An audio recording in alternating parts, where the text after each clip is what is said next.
Shugaban faje ta Ayuba na shari'a ta girma ya kai sun yi mu bai a sun rasa dauki ya yi mai masarauci da walahin ya zo irashar ɗakin annabi an ba shi tuma sai ya shafa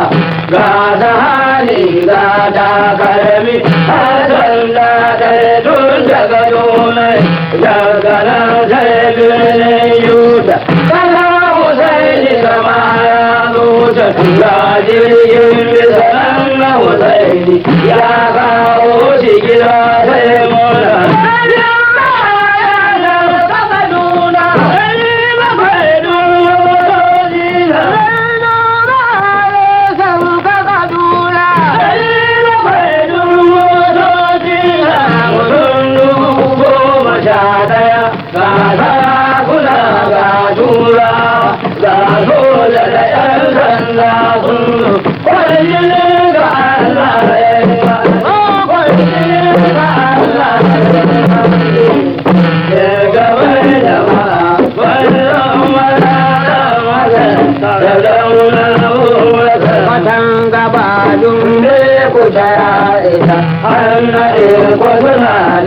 Alam wasu iyan yara